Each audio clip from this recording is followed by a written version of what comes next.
हमारे आसपास मौजूद हर चीज़ में अंतर सिर्फ कहानियों से ही होता है। ओरछा के प्रसिद्ध राम राजा मंदिर की यही अनोखी कहानी है। इस मंदिर को देखने वाला एक आम आदमी शायद यह देख पाए कि इसकी संरचना अन्य विशिष्ट हिंदू मंदिरों से अलग है।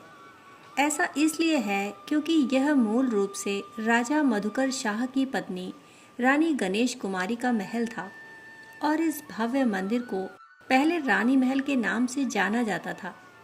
इस मंदिर की विशेषता यह है कि भगवान राम अपने दाहिने हाथ में तलवार और दूसरे हाथ में ढाल रखते हैं।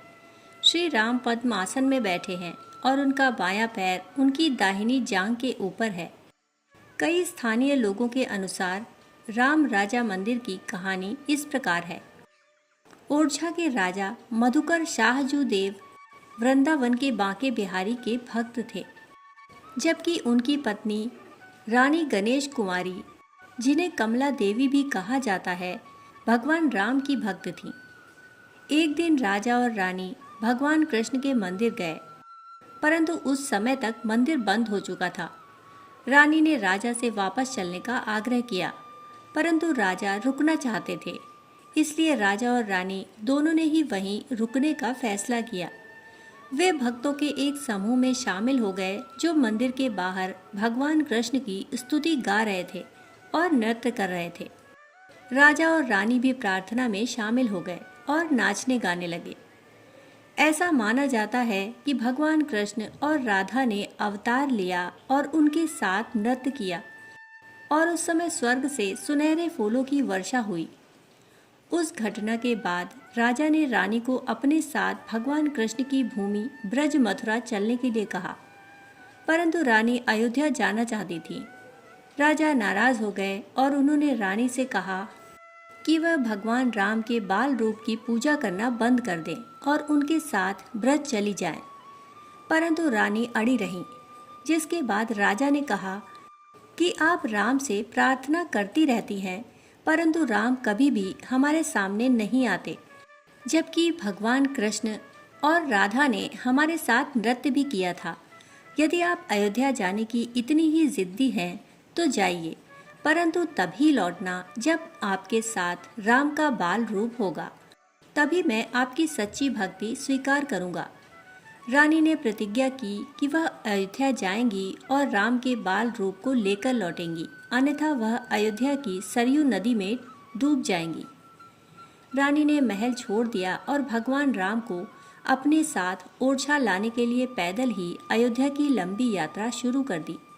जाने से पहले उन्होंने राजा को यह नहीं बताया कि उन्होंने अपने सेवकों को आदेश दिया है कि जब वह भगवान राम को अपने साथ लाएंगी तो चतुर्भुज मंदिर का निर्माण शुरू कर देंगे।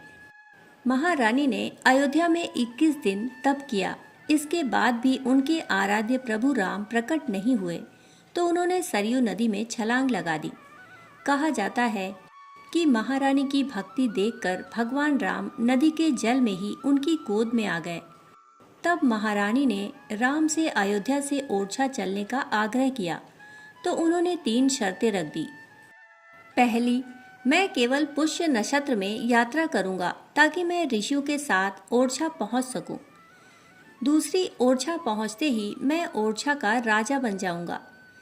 तीसरी और आखिरी शर्त, जिस स्थान पर आप मुझे सबसे पहले बिठाएंगे वही मेरा अंतिम विश्राम होगा। महारानी ने ये तीनों शर्तें सहर्ष स्वीकार कर ली। इसके बाद ही राम राजा ओरछा आ गए। तब से भगवान राम यहाँ राजा के रूप में विराजमान हैं। राम के अयोध्या और ओरछा दोनों ही जगहों पर रहने की बात कहता एक दोहा आज भी राम राजा मंदिर में लिखा है कि राम राजा सरकार के 2 निवास हैं खास, दिवस ओरछा रहत हैं रैन अयोध्या वास। ओरछा में प्रभु राम पर एक और बात प्रचलित है। कहा जाता है कि 16वीं सदी में जिस समय भारत में विदेशी आक्रांता मंदिर और मूर्तियों को तोड़ रहे थे, तब अयोध्या के संतों ने जन्मभूमि में विराजमान श्री राम के विग्रह को जल समाधि देकर बालू में दबा दिया था। यही प्रतिमा रानी ओरछा लेकर आई थी। भगवान राम के साथ रानी के ओरछा लौटने की खबर सुनकर मंदिर का निर्माण शुरू करवाया गया। अपनी लंबी यात्रा से लौटते हुए रानी थकी हुई थी और उन्होंने भगवान राम के साथ अपने महल में बैठकर रात्रि विश्राम करने का निर्णय लिया। परंतु भगवान राम की शर्तों के अनुसार वे जहां पहले बैठे थे वहीं बैठ गए, इसलिए आज तक रानी के महल को राम राजा मंदिर के नाम से जाना जाता है। राम राजा मंदिर देश का एकमात्र ऐसा मंदिर है जहां भगवान राम की पूजा देवता के रूप में नहीं बल्कि राजा के रूप में की जाती है। यह संरचना सफ़ेद, गुलाबी और पीले रंगों से रंगी हुई है।